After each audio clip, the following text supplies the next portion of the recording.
I find when I read the Bible, it's not until I've read it 2 or 3 more times that I start to really come to terms with it. There's always passages of the Bible that you don't get. And I think I've been preaching Proverbs now for a year, but I'm only just coming to terms with the way the book holds together and the different themes that run through the book. It takes a while.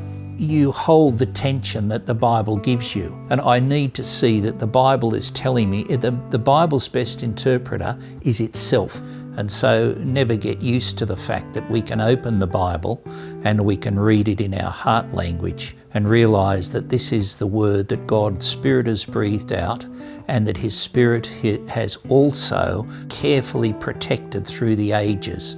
And men and women have given their lives to translate this word. It's a great privilege that I'm reading the very words of God, inspired by His Spirit.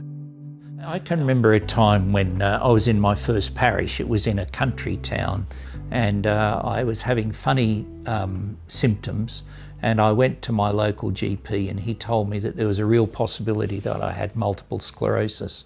Before I could go to the city to have all the various tests, he explained to me what multiple sclerosis was and how it was a debilitating disease, etc. And I just thought, I was young, I had young children. This was not something that I had anticipated. And one of the elders of the church came along and gave me a cassette tape. These are the old days when we had sermons on cassette tapes. It was a cassette tape to listen to a sermon. He figured that I needed to listen to this sermon. And it was a sermon about the resurrection of Jesus from John's Gospel, and the preacher was me. So he gave me a sermon to listen to so that I could listen to my own preaching at a time like this.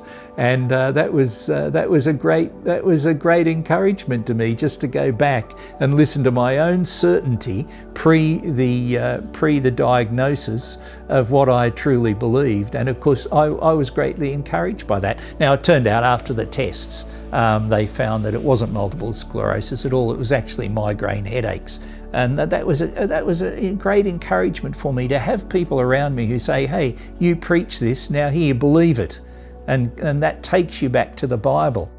The Bible always it always puts me in my place, that when I think I've got a handle on it and I am right, it's always telling me that the way ahead is to be humble and teachable. And so when I come to the Word of God, I want to be listening to it, and I want to be learning more of it. Any help I can get like that, having a faithful commentary to guide my devotional reading, that's good. But sometimes not to have any commentary at all, just to have the Word of God itself. I've found that the Word is a real balm for your soul. At times of medical extremity, at times of emotional extremity, in times of doubt. They're the times you need to go to the Word, and God will minister to you.